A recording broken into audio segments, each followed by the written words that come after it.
ಅಲ್ಲ ಈಗ ಬಂದ್ಬಿಟ್ಟು ಏನು ಮಾಡಬೇಕು ಅಂತ ಹೇಳಿದ್ರೆ ನಾನೇನು ಹೇಳಿ, ಅಷ್ಟೊಂದು ಕಾಳಜಿ ಇದ್ರೆ ಮುಂಚೆನೆ ಬಂದು ಏನು ಮಾಡಬೇಕು ಅಂತ ತಿಳ್ಕೊಂಡು ಮಾಡಬೇಕಪ್ಪ.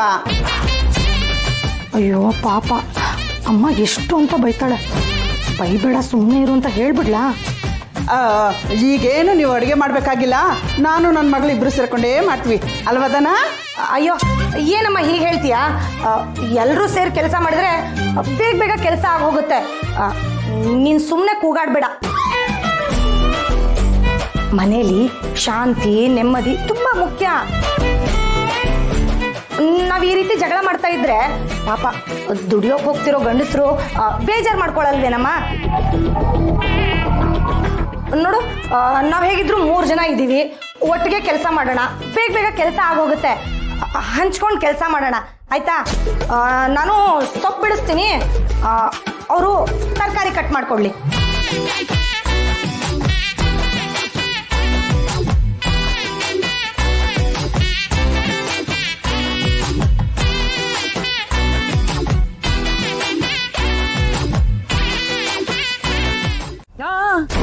ಅಷ್ಟೆಲ್ಲ ಏನು ಬೇಕಾಗಿಲ್ಲ. ನಿನ್ನೆನ ನಾವು ಕೆಲ್ಸಕ್ಕೆ ತೊಗೊಂಡಿರೋದು 2 ಉದ್ದೇಶಕ್ಕೆ.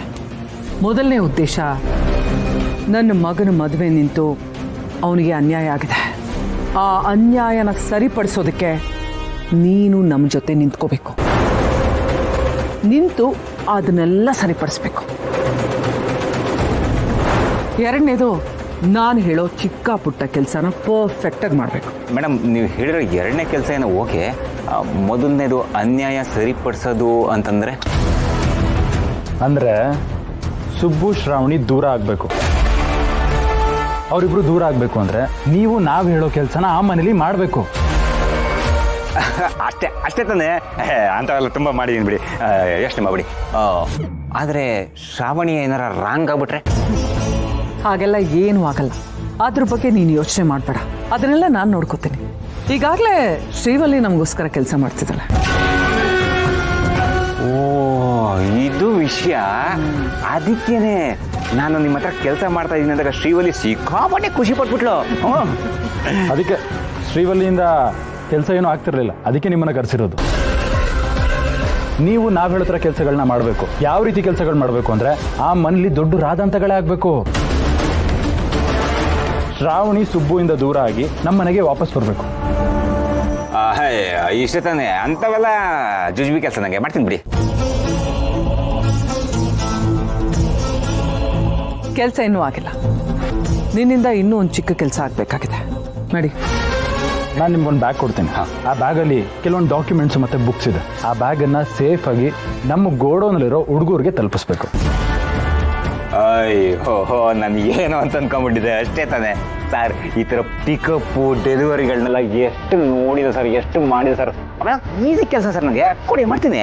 ಹಾಂ,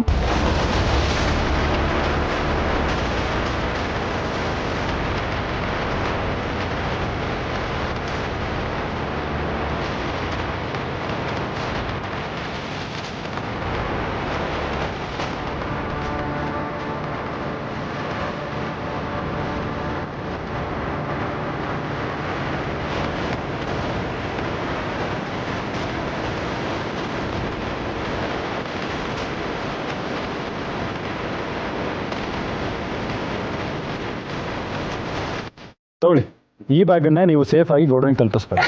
ಹಾಗೆ 1 ನಿಮಿಷ, ಇದರಲ್ಲಿ ಅಡ್ರೆಸ್ ಇದೆ. ಹಾಂ,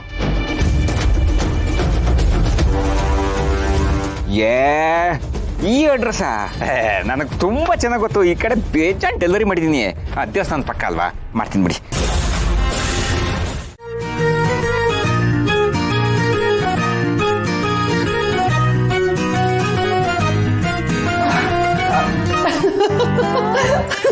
ಅಲ್ಲಿ ನೋಡೆ, ಅವ್ರಿಗೂ ಎಟಕ್ತಿಲ್ಲ. ಇಲ್ಲ ಅತ್ತೆ, ನನ್ಗೆ ಎಟ್ಕತ್ತೆ, ಇರಿ ನಾನು ತಕ್ಕೊಡ್ತೀನಿ.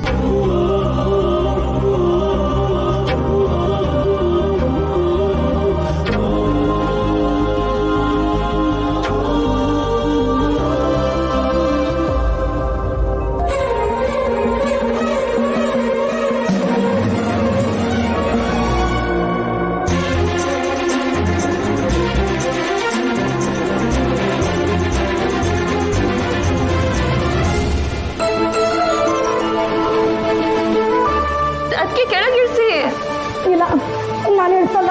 ಅಯ್ಯೋ ಕೆಳಗಡೆ ಇಳಿಸಿ, ಬೇಕಾದ್ರೆ ಚೇರ್ ತಂದು ಕೊಡ್ತೀನಿ. ಇಲ್ಲಮ್ಮ, ನಾನು ಕೆಳಗೆ ಇಳಿಸಲ್ಲ. ಅಯ್ಯೋ ಅದಕ್ಕೆ ಡಬ್ಬ ನನ್ನ ಕೈಗೆ ಸಿಕ್ಕಿದೆ, ಕೆಳಗೆ ಇಳಿಸಿ. ಇಲ್ಲ ಇಲ್ಲ ಇಲ್ಲ, ನೀವು ನನ್ನ ಕ್ಷಮಿಸ್ತೀನಿ ಅಂತ ಹೇಳೋವರೆಗೂ ನಾನು ನಿಮ್ಮನ್ನ ಕೆಳಗಡೆ ಇಳಿಸಲ್ಲ. ಅತ್ತೆ ಕೆಳಗೆ ಇಳಿಸೋಕೆ ಹಿಡಿಯುತ್ತೆ. ದನ ಮೊದ್ಲು ಕೆಳಗಡೆ ಇಳಿಸಮ್ಮ, ಆಮೇಲೆ ಮಾತಾಡೋಣ. ಇಳಿಸೆ.